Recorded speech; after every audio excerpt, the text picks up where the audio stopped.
Bun venit la o emisiune Punctul de plecare, al cărei invitat aproape că nu mai are nevoie de prezentare, Dr. Benjamin Solomon Carson Sr., intrat în conștiința publică drept Dr. Ben Carson. Cei care i-au citit cărțile, Mâini înzestrate, Gândește cutezător sau Asumă-ți riscul, îi cunosc bine istoria de viață, dar și principiile care l-au călăuzit de la începuturi atât de problematice la reușite ieșite din comun. Timp de peste un sfert de secol, Dr. Carson a fost șeful secției de neurochirurgie pediatrică la Spitalul Johns Hopkins din Baltimore, Maryland. Ca profesor de neurochirurgie, chirurgie plastică și oncologie la Universitatea de Medicină cu același nume, a inspirat și a format numeroși discipoli. Personalitate publică, vorbitor foarte căutat, autor și mentor, deținătorul celei mai înalte distincții civile americane, Medalia Libertății, Dr. Ben Carson influențează în așa măsură discursul public în Statele Unite, încât un prestigios ziar american a lansat cu câteva luni în urmă ideea că el ar putea fi un viitor președinte. La sfârșitul interviului vom reveni asupra câtorva dintre ideile majore exprimate, dar acum vă invit să ascultați conversația cu Dr. Ben Carson.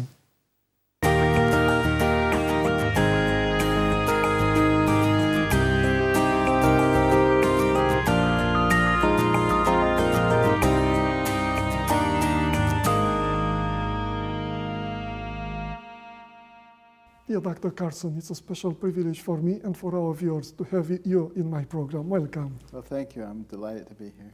In your last book, America the Beautiful, you say something which is really outstanding. You say that God has orchestrated your life all through. Yes. Would you like to explain that a little? Yes. Well, you know, God never asks you to do anything that He doesn't prepare you for. And, you know, as I look through my life and I see the various doors that have been opened, the various opportunities, but He always makes sure that the groundwork is laid before He opens that door for you to go through. And, you know, He basically stacked the deck with my life, giving me, you know, one life in a once-in-a-lifetime case after another, to rapidly expand my reputation and to give me a platform. And then, you know, the way He continues to, you know, put the right people in your life at the right time. Everything it's almost, you couldn't write it any better yourself, quite frankly. And now in this, you know, latest chapter of my life, you know, I wondered, you know, why they wanted me to speak at the National Prayer Breakfast. Yes. Because I had done it 16 years earlier, and I wasn't aware that anybody had ever done it twice. And then I found out that Billy Graham did it twice. I said, Lord, you obviously have something you want me to say. And He did. And, you know, that's prepared the way for the next phase of my life. But you always count on Him, always look to Him, and He always takes very good care of you. We'll speak a little about what you say, what you call the second phase of your life. Let's stick for a while with the first half. Mm-hmm. Your beginnings in life, however, were not very, very promising. Could you mention some of the turning points, some moments in your life when, you know, it looked like everything could go terribly wrong, Sure. and it went incredibly fine? Well, you know, obviously I was devastated when my parents got divorced. Yeah. You know, I was 8 years old. So you have memories. You're able to understand, to live that out. Very vivid memories of that. Mm-hmm. I would pray every night that somehow my parents would get back together. You felt somehow responsible for their... Yeah, of course, you feel that you have something to do with it. But even if I didn't feel that way, just not having a father. Back in those days, that was not the common thing. Yes. And just about everybody else, you know, had both parents. Yeah. So you felt a little like the odd man out in that situation. But, you know, my mother more than made up for the fact that we didn't have a father there, and she was extremely caring and always asking God to give her wisdom and believing in Him. I was still a terrible student, though. Terrible student. It was terrible. I think all of my classmates were happy that I was there because they never had to worry about getting the lowest mark. But, you know, my mother was always after me and saying, you can do so much better than this. And she prayed and asked God to give her the wisdom to know what to do, because my brother was doing poorly too. And He gave her the wisdom. He opened her eyes, and she saw that all the homes that she cleaned, and these were homes of wealthy people, that they did a lot of reading. And it clicked in her mind that maybe there's a correlation between reading and success. And so she made us read books and give her written reports, and we didn't know she couldn't read them. And as I began to read those books, in the beginning I didn't like it, but after a while, it began to open up whole new worlds for me. And I began to know things that nobody else knew, and I loved it. You know, the very kids who were calling me dummy were now asking me, what does this mean? And how do you work this problem? And I was just having the time of my life, and I just kept going at that point because I realized that the person who has the most to do with what happens to you in life is you. You know, it doesn't really matter what anybody else says, it does. And you make the right choices and you decide how much energy you're going to put into your choice. And, you know, God has given us the power of choice in our lives. And He's given us, you know, the power of energy or laziness. We get to choose which one. And once I knew that I could completely change my circumstances. And that was very uplifting because, you know, we lived in poverty. And honestly, I wasn't all that fond of poverty. But once I knew that I could change it, it didn't bother me so much. And, you know, things, you know, I had ups and downs. You know, I became an A student, top student. But then I got sidetracked with peer pressure and wanting to stay out late and play basketball and hang out with gangs and stuff. And, you know, my grades slipped. And then, you know, my mother convinced me by doing a simple thing, which I think required a lot of wisdom. Yes. But I was complaining about not having all the fancy clothes. Oh. And she just said, all right, I'm going to take all this money I earned this week scrubbing people's toilets and scrubbing their floors and doing all the stuff they don't want to do. And I'm going to give it to you. And you take the money. What was the reaction? Yeah. And, well, she said, you take the money and you pay the bills. And you take care of all the necessities. And then with all the money left over, go out and buy all the clothes you want. Well, you know, when I sat down and I started allocating money for, you know, food and for shelter and for all the necessities. And then I realized very quickly that my mother, with her third grade education, was a financial genius to keep a roof over our head at all, any kind of clothes on our back, any kind of food on the table. And I realized that I was being a fool. And I just turned around immediately at that point and got back on the right track, and I was an A student again. And I left the gangs along, and I left staying out late playing basketball along, and redoubled my efforts academically. And you were able to gain once more your good status? I was an excellent student once again. And then I had the temper problem. That was a big turning point. I would get very, very angry, uncontrollably angry. And I would want to hurt people, and I would go after people with baseball bats and bricks and whatever. I really didn't care what the consequences were as long as I hurt them. And, you know, God helped me to realize one day after I tried to stab another youngster, and he had on a large metal belt buckle, and the knife blade struck it and broke. And I locked myself in the bathroom and I just started contemplating my life, and I said, you turn things around academically, but you're never going to make it with a temper like that. You'll end up in jail, reform school, or the grave. And none of those appealed to me, so I just fell on my knees and I said, Lord, I can't control my temper. I've tried everything. I can't do it. Please help me. And there was a Bible there, and I picked it up and started reading, and it had all these verses in it about fools. And I said, wow, that sounds like me. But it also had verses about anger, like Proverbs 19:19, no point getting an angry man out of trouble, because he's just going to get right back into it. But encouraging verses like Proverbs 16:32, mightier is the man who can control his temper to the man who can conquer a city. And verse after verse, chapter after chapter, they all seemed like they were written for me. And I stayed in that bathroom for 3 hours. And while I was there, I came to the realization that to react, to punch somebody, to kick a door down, whatever, was not a sign of strength. It was a sign of weakness. It meant that you could easily be controlled by others and by the environment. And I also came to understand, courtesy of the Holy Spirit, that, the reason I was so angry all the time is because I was selfish. And I was always thinking about me. So, somebody hit me, somebody was in my space, somebody took my thing, so it's always me, my, and I.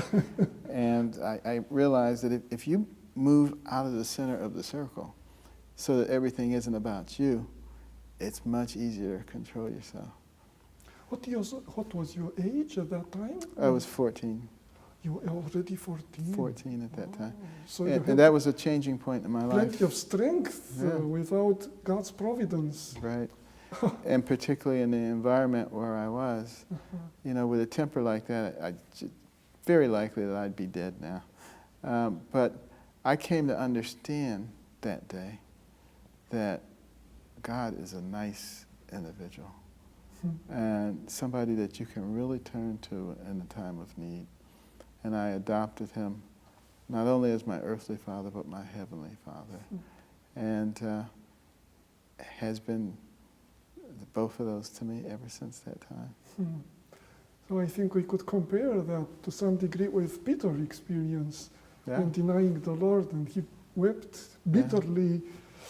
And he was a new person after that. Yeah.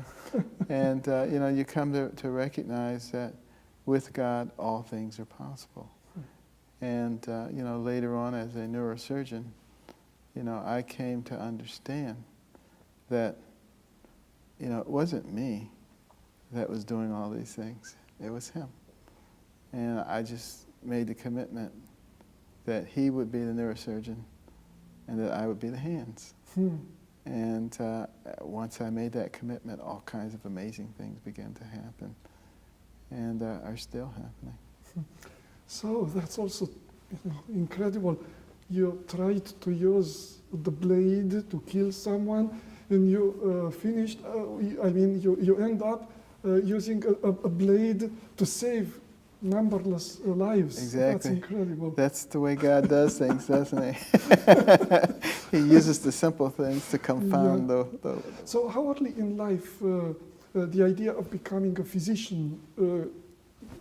That started when I was 8 years old. 8 years old, yeah. Because the mission stories in Sabbath school, they frequently featured missionary doctors. And they seem like just the most noble people on earth. So I wanted to be a missionary doctor. And then it changed to a psychiatrist, and then it changed to a neurosurgeon. Why do you think you're weird toward psychology, psychiatry? No, it changed because, I had grown up poor, and I decided I didn't want to continue to be poor. And I noticed that on television, psychiatrists, they drove Jaguars and had fancy mansions and stuff. And I said, yeah, that sounds like a pretty good job. Not like missionary physicians. Exactly. However, you returned to your initial interest. What happened to... Well, what I did is I said, what are you really, really good at? Because God always equips you for what he wants you to do. And as I analyzed my life, I realized that I had a lot of eye-hand coordination, the ability to think in 3 dimensions. I was a very careful person, never knocked things over and said, oops. And I love to dissect things. So I started thinking about that, plus my love of the brain. And I said, you should become a brain surgeon. You're perfectly fit to do that. And a lot of people thought that was a strange idea for me, because at that time there had only been 8 black neurosurgeons ever in the world. And, but to me it seemed perfectly natural. And it was. So when you gave for your first book the title Gifted Hands, it's recognizing that God has given you a particular gift. Yeah. So behind those hands, it's a brain, and behind that brain, it's a bountiful God. Exactly. Bestowing many blessings and talents and abilities and a very compassionate God. Yeah, a very merciful God. Yeah. And a very generous God. And you know, I actually believe that God will do for us amazing things if we let Him. Most people will not let Him because they won't get out of the way. They want to do everything themselves. Yeah. And then there are many people who, if God blesses them, they get the big head and they start thinking that they're doing it all themselves. So it wouldn't really be a blessing in their case. In time, you came to perform incredible surgeries, some of them involving dozens of people, taking days, many hours. That was something incredible to coordinate.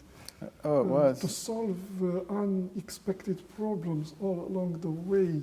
But one of the real keys to the successes there was learning how to work together. To work together. You know, if you don't care who gets the credit, and you're just looking at the final outcome, it's amazing how much cooperation you can get. And you know, you work with very, very smart, very talented people, and in a synergistic way, the results can really be quite spectacular. Maybe we'll speak more on your medical accomplishments, but quite early in life you also realized that you can be a very gifted public speaker. Yeah, well, you know, that was something that actually started when I was 8 years old. And I was asked to give the mission story in the primary division. And, you know, my mother said, you have to give it from memory. And you have to give it in the first person, like you're the missionary. That was the rule? No, it was not the rule. It was no, that's not the way most people did it. But that's the way she said I was going to have to do it. And so I did that. And, you know, they just loved it. It came easy to you? It came easy to do that? Yeah, it wasn't difficult. But you practiced a lot. Oh, yeah, I practiced. And they loved it so much in the primary division, they asked me to give it to the adults. So there's this 8-year-old kid in front of the whole church giving this dramatic presentation, and they loved it too. But the opportunity to do a lot of public speaking came after the first set of conjoined twins, because everybody wanted to hear about that. And then pretty soon they start wanting to hear about some of the other things, and then they wanted to hear about my life and how I got there.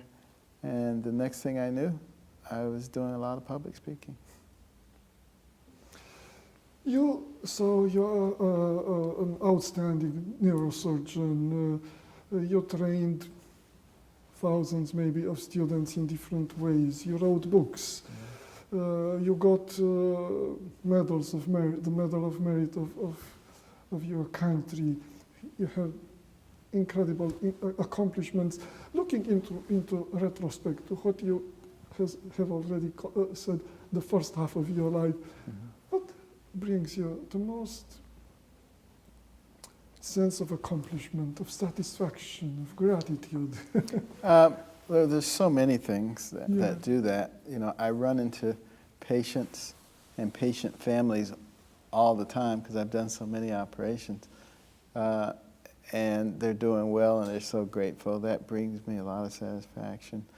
I run into students all the time, particularly medical students, residents, you know, attending physicians, even chairman of department now. Yes. And they say, you know, one of the first books they read was Gifted Hands, that it impacted their lives, or they've heard me speak, or they've seen me on television, and that it's had a positive impact on their lives. And I find that extremely gratifying, and particularly people who've been drawn to a closer walk with God.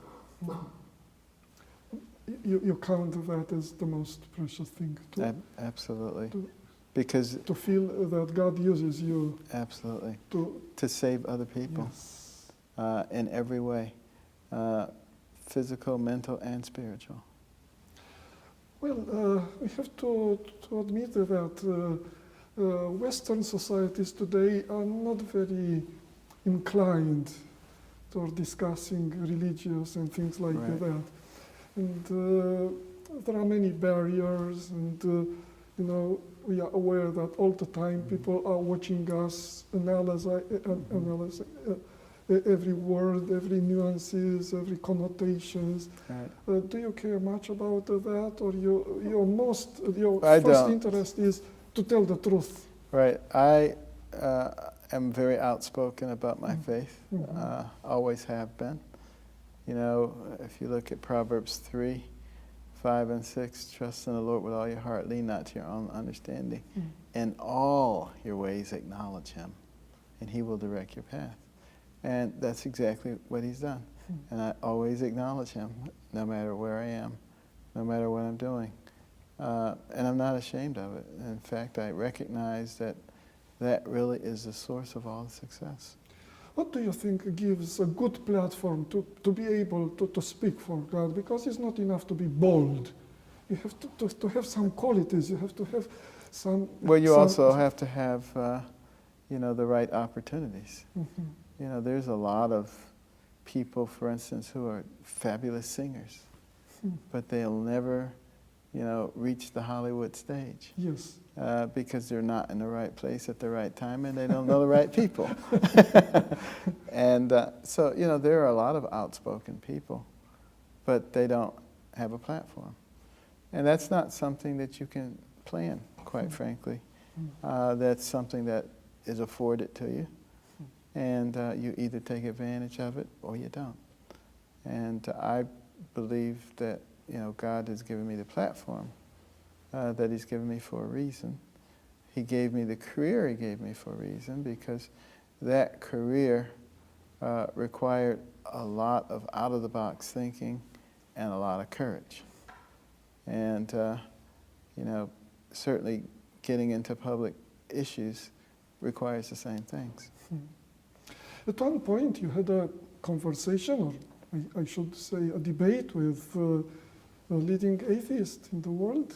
Yes, Mr. Dawkins. Richard How Dawkins. it was? Yeah. Well, you know, he doesn't have much patience for anybody who believes in God. And he thinks that they're stupid. And I just made it clear to him that what he believes is also religion. In fact, it may be even more religion than what I believe, because it requires more faith. And, you know, I said to him, you know, in your belief system, something came from nothing. I've never seen that happen. I'm not sure of any scientific evidence that that even can happen. And then, but let's give you that. Let's say something came from nothing. Then you say that something exploded and formed a perfectly organized solar system and universe. You at the same time believe in the second law of thermodynamics, which is entropy, that things move toward a state of disorganization. So exactly how does that work? Of course, they never have a good answer for that. And I say, how do flowers get pollinated? And he says, you know, bees, butterflies, and insects, hummingbirds. I say, okay, I think we can agree on that. Which formed first? Because I said, according to your theory, you know, plant life was there, you know, hundreds of thousands, if not millions of years before those other things. So how did they get pollinated then? And of course, they don't have a good answer for that. And then I say, well, you know, there are complex organ systems, the kidney, eyeball, the brain, you know, and, you know, they have multiple parts that require interdependency. They can't work on their own. According to natural selection, those things that are not functional disappear in the next generation. Yes. So how do we get complex organs? Does a rod cell in the eye sit around and wait for 1 million years for a cone? And do they then wait for a retinal network? And then, you know, I said, I don't understand how that works. Can you explain that? No, they can't. And, you know, it goes on. And I finally say, so there's, you know, a lot of stuff that you can't explain. You take it on faith. Therefore, what you believe is your religion. You choose to put your faith in man and his ever-changing ways, and I choose to put my faith in God and his never-changing ways. Was he willing to listen to you? No. No. But at the end, I said, well, let's agree on the one thing. I came from God, and you came from a monkey.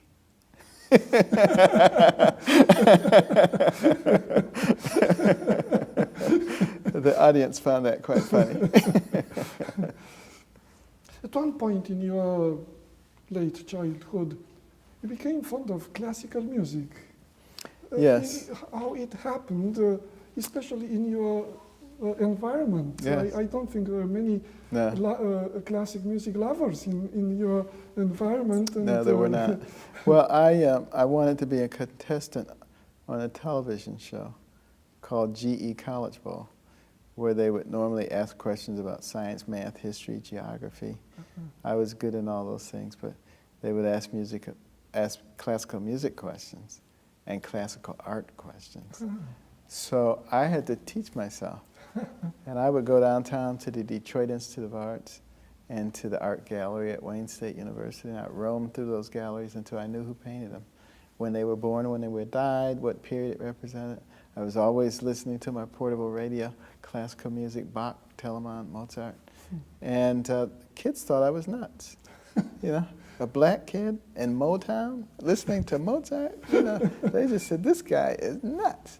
And I even tried to convince them that the Mo in Motown was for Mozart, but they weren't buying it. And I even decided which college to attend. I said, I'm going to apply to the college that wins the grand championship of College Bowl. And the grand championship that year was won by Yale. And I applied to Yale, and they accepted me with a scholarship. So it all worked out very well. And of course, you know, my wife I met at Yale. She was not an Adventist, but she started coming to church with me, and eventually became one. And she's a musician. And it was really because of my interest in classical music that we really got together. Beautiful. I think during your long operations, you play classical music. Even during the short ones. Even in the short ones. Yeah, when the OR staff sees me coming down the hallway, they turn to the classical station.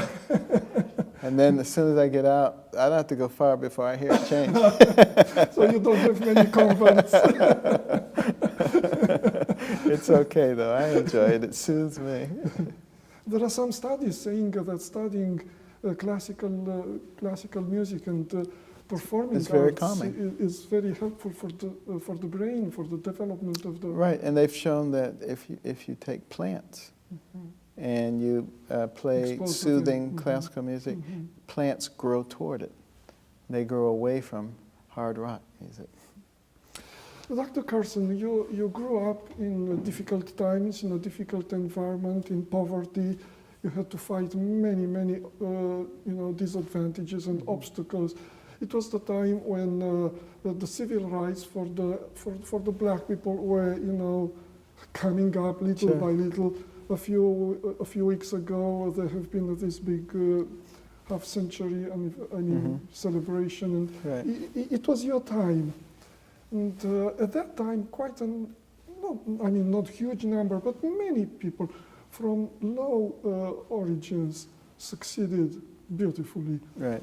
In our times, do you think it is still possible to see things like that? I have a feeling that today most positions have been already taken, most opportunities have been, Actually, how do you feel about that? Actually, there are a lot of opportunities for those who do not allow themselves to become victims. Oh.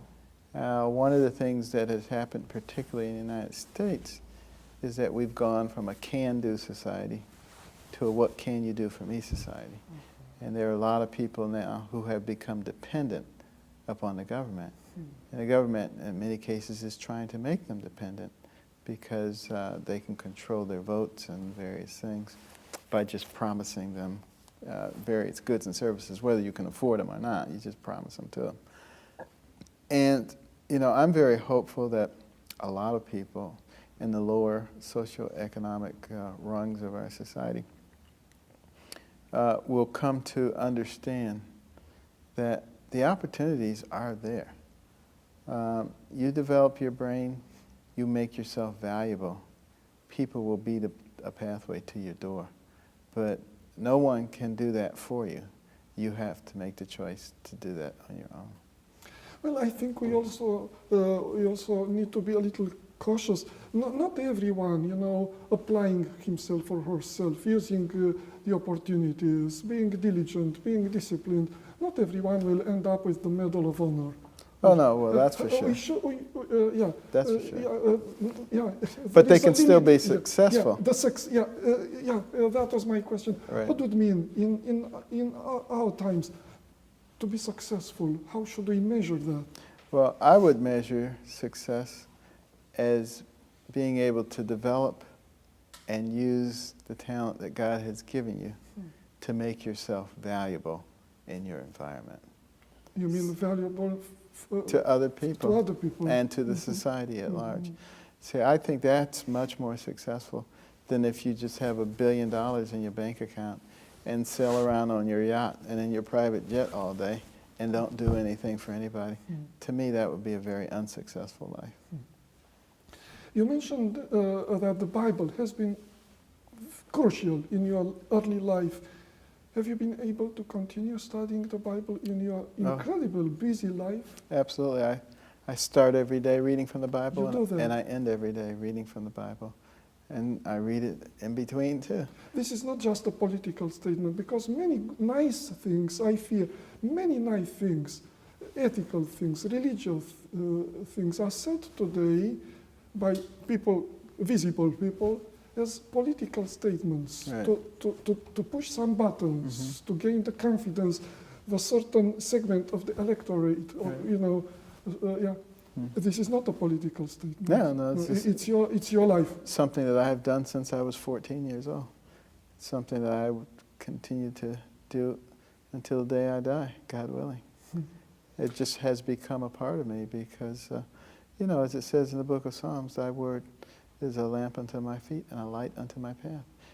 He provides the guidance and he provides the wisdom for us. And, I ask him every day for wisdom.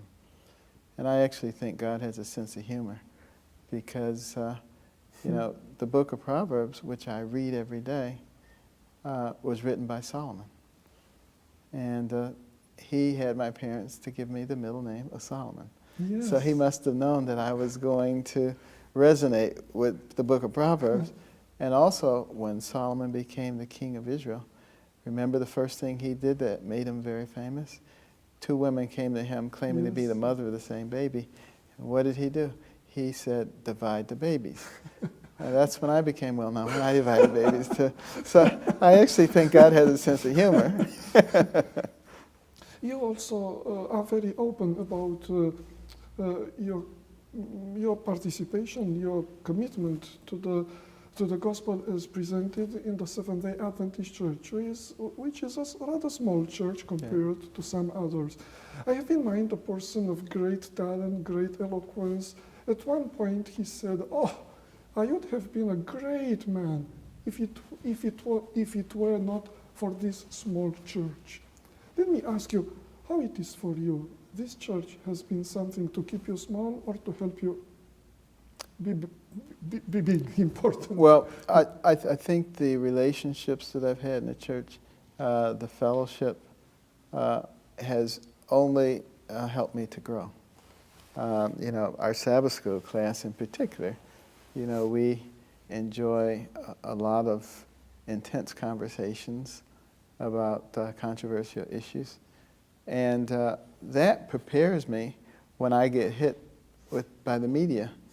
I've already discussed these things. I already have a very good answer for them.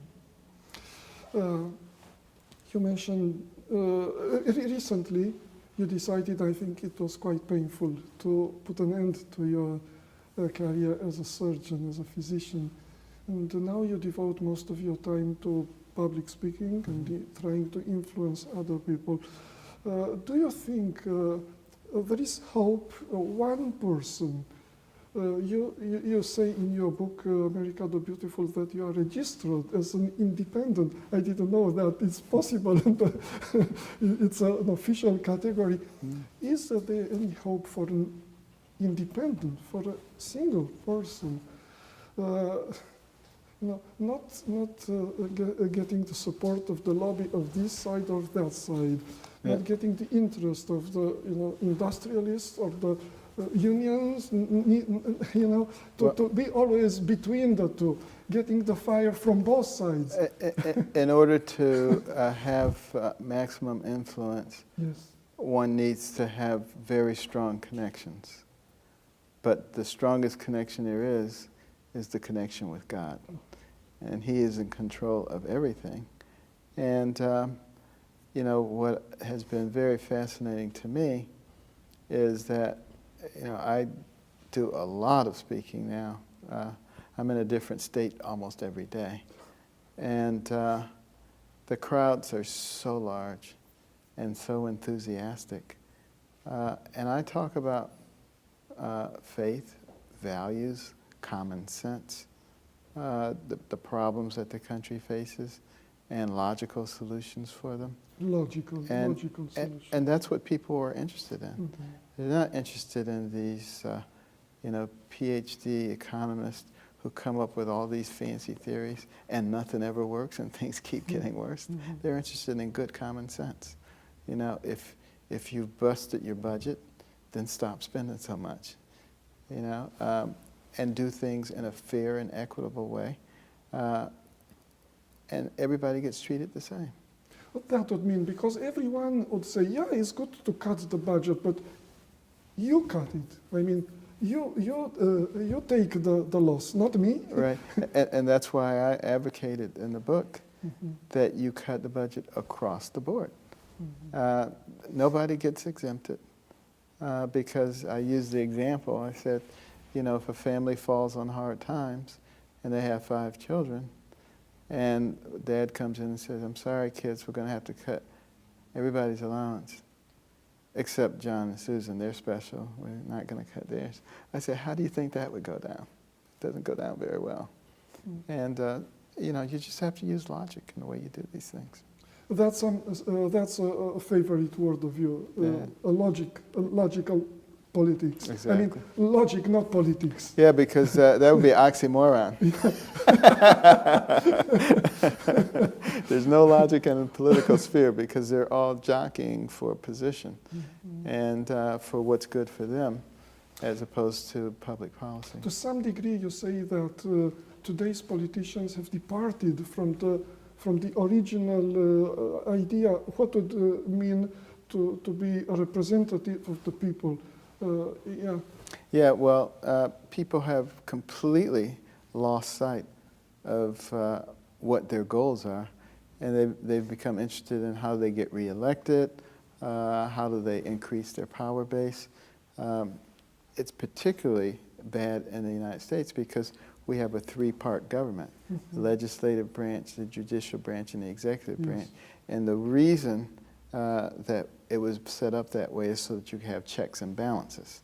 But when one or more of those branches gives up their right because they're interested in power or re-election, then the whole system breaks down, and that allows other parts of it to expand out of control and completely ignore the Constitution.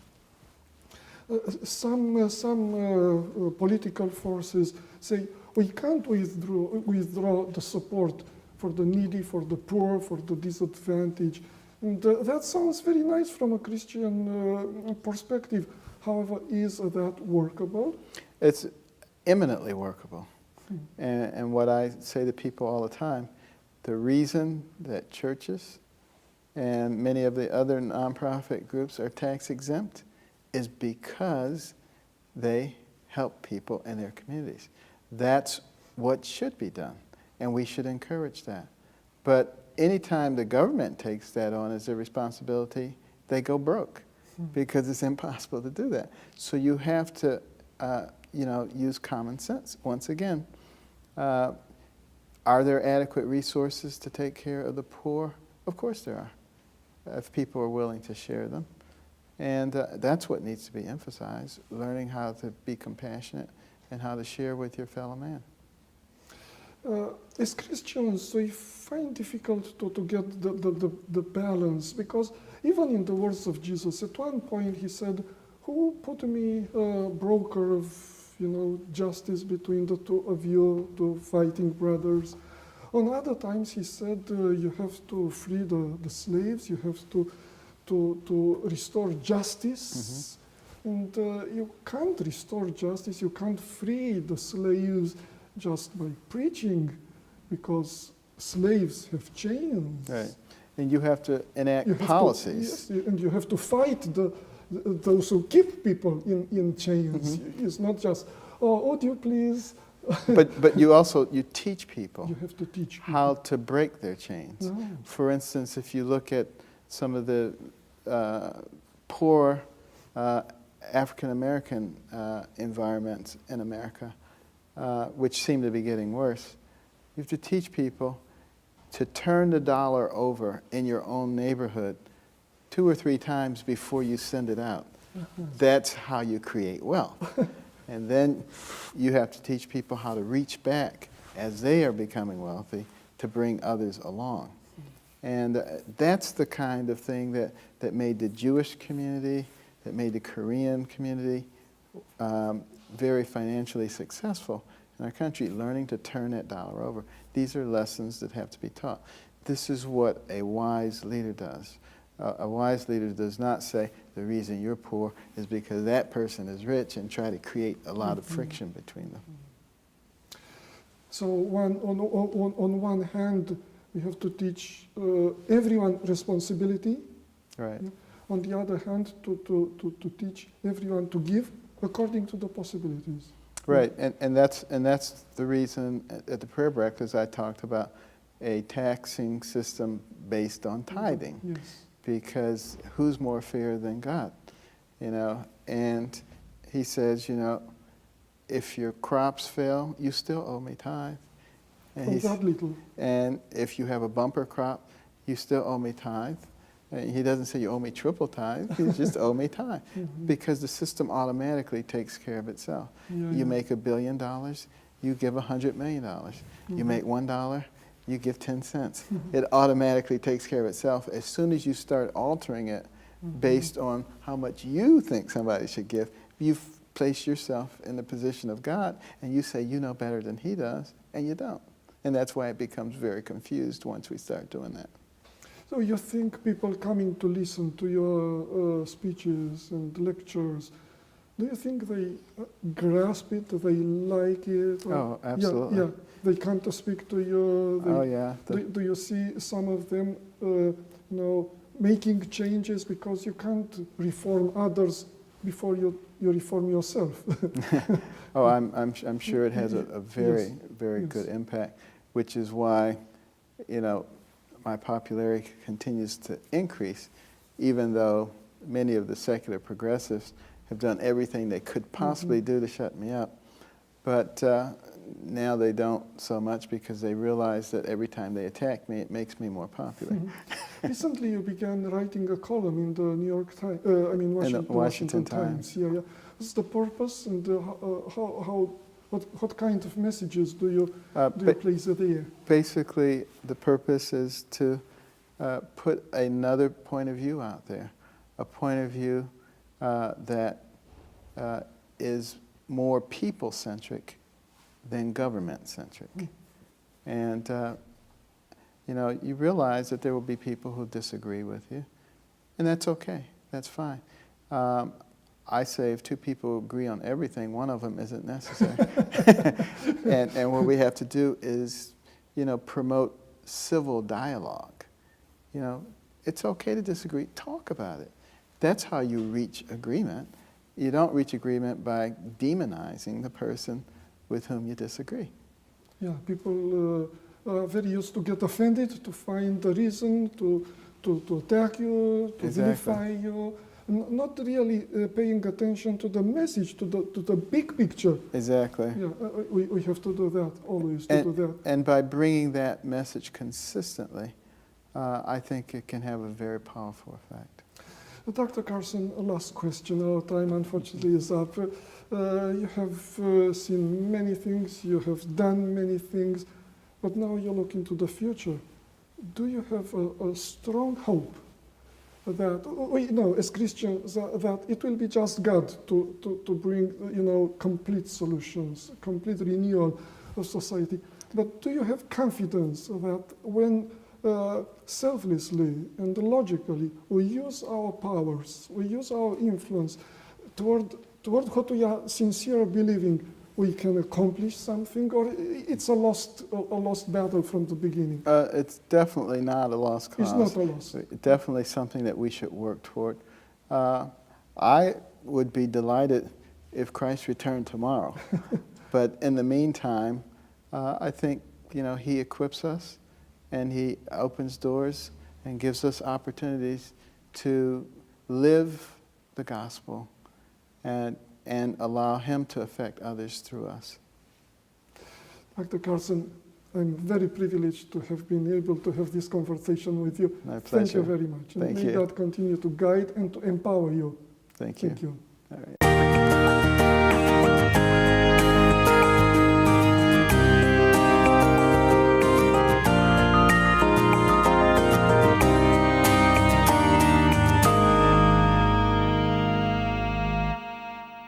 Sunt bucuros să avem aceste câteva minute ca să conversăm împreună în urma urmăririi acestui interviu fascinant. Mulțumesc pentru dispoziția de a veni în emisiune. Mulțumesc. Aceste câteva minute de completare. E într-adevăr una dintre cele mai interesante și fascinante personalități.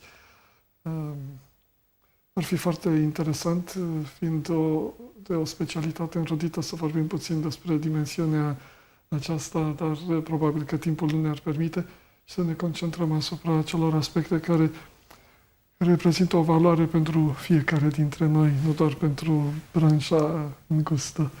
Am ales câteva scurte fragmente din interviu, să urmărim pe primul dintre acestea și apoi să discutăm puțin despre semnificația celor spuse pentru fiecare dintre noi.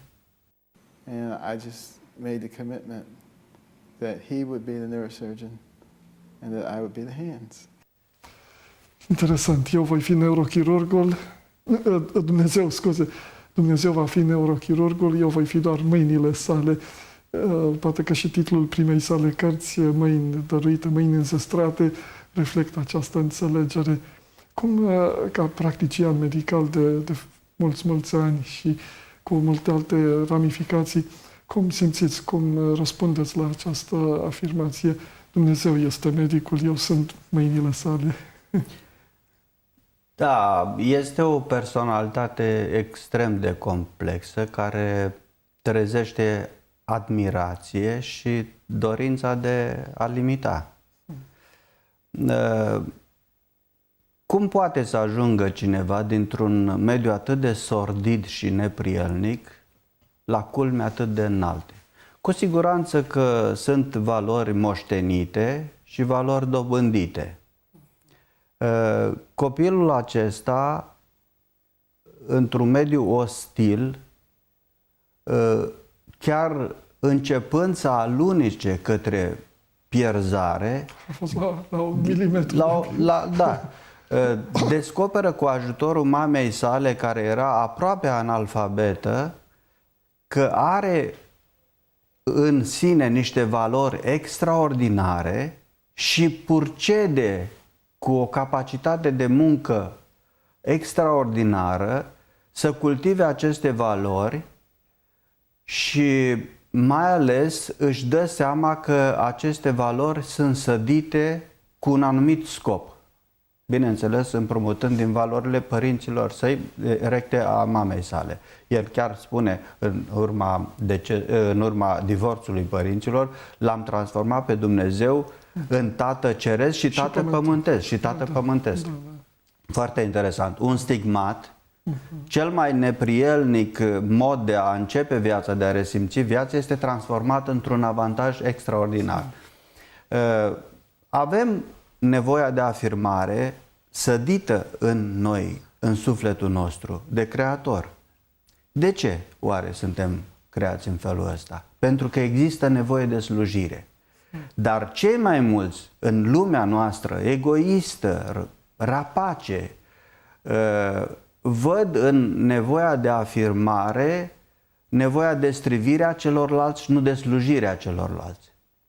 Pe când el a înțeles sensul acesta divin și a cultivat această relație personală și a îmbrățișat aceste valori ca fiind singura modalitate de a putea să acceadă la afirmare de sine cu ajutorul Creatorului său. De altfel, Osborne, Maslow vorbesc despre aceste nevoi fundamentale și el a plecat de la nevoile elementare și a ajuns la cele mai înalte nevoi, pentru că a acceptat să fie într-o legătură intimă cu sursa celor mai înalte valori.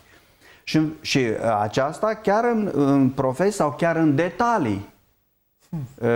De la obiecte foarte mici, de la împrejurări foarte mici, el tratează înțelege semnificația profundă a acestora, le deturnează. În loc să înfigă briceagul în abdomenul unui adversar, el ia bisturiul și începe să tămăduiască oameni. Și ajunge la performanțe extraordinare. Asta a însemnat multă muncă, a însemnat multă umilință, a însemnat capacitatea de a persevera și de a urmări aceste valori într-un mediu ostil acestor valori, și a realizat extraordinar de mult. El vorbește și despre importanța spiritului de cooperare. Asemenea, performanțe chirurgicale incredibile au în spatele lor sau alături de el zeci de alți specialiști. Să-l ascultăm cum vorbește despre importanța cooperării, care nu doar o capacitate profesională, e o trăsătură de caracter. Da, sigur. But one of the real keys to the successes there was learning how to work together. To work together. If you don't care who gets the credit, and you're just looking at the final outcome, it's amazing how much cooperation you can get. And you work with very, very smart, very talented people, and in a synergistic way, the results can really be quite spectacular. Unde învățăm asta? Prima tendință și tentație a omului este să facă ruptura între profesionalism și valori morale și spirituale. E bine, Ben Carson n-a făcut niciodată lucrul ăsta. Deci le-a păstrat tot timpul împreună și eu cred că numai valorile divine, dumnezeiești, pot să te ajute la lucrul acesta. El a înțeles că dacă nu urmărești să-ți adjudeci meritele sau nu urmărești și nici invidia nu te roade dacă altcineva este proslăvit, ci tu urmărești obiectivul, țelul pe care ți l-ai propus. Și gândiți-vă că sunt țeluri pentru o viață întreagă, pentru o existență, ba chiar pentru veșnicie. La asta ne ajută valorile divine. Pentru că oamenii pot avea nenumărate țeluri secundare, obiective, care pot să te deturneze. Dar el n-a făcut lucrul acesta și a păstrat. De aceea Dumnezeu este neurochirurgul și el este doar un instrument. De aceea el poate să colaboreze cu echipe, cu oameni care poate au metehne, au defecte, dar nici Ben Carson nu este scutit de defecte, nici Ben Carson nu este scutit de nefericiri. Cine știe mai mult despre Ben Carson știe că el trăiește adevărate drame personale și probabil și altele despre care noi nu știm. Și totuși el continuă să-și urmărească țelul, obiectivul, nu pierde din vedere valorile și din cauza aceasta are în continuare succes. Îl citește și acum Biblia, dimineața, în timpul zilei și seara. Păstrează aceeași legătură continuă cu Dumnezeu și rămâne în același timp un profesionist de invidiat, un comunicator care transmite valori unei societăți întregi, colegilor, formează studenți, rezidenți, vorbește oamenilor simpli. Scrie într-unul dintre cele mai importante ziare americane, The Washington Post. Exact, are cărți publicate pentru interes general și el nu vorbește de fapt despre sine, ci vorbește despre succesul unei relații, a unui om, unui profesionist desăvârșit, a unui om umil, modest, care împreună cu Dumnezeu ajunge la performanțe extraordinare. Și de aceea este un model și de aceea merită admirat. O parte a discuției pe care am avut-o cu doctorul Carson s-a referit la situațiile sociale care caracterizează societatea noastră și propunerile lui sunt destul de interesante și surprinzătoare. Să ascultăm ce spune despre posibilitatea de a reuși atunci când dorești lucrul acesta, deși trăiești în condiții delicate, dificile. I would measure success as being able to develop and use the talent that God has given you to make yourself valuable in your environment.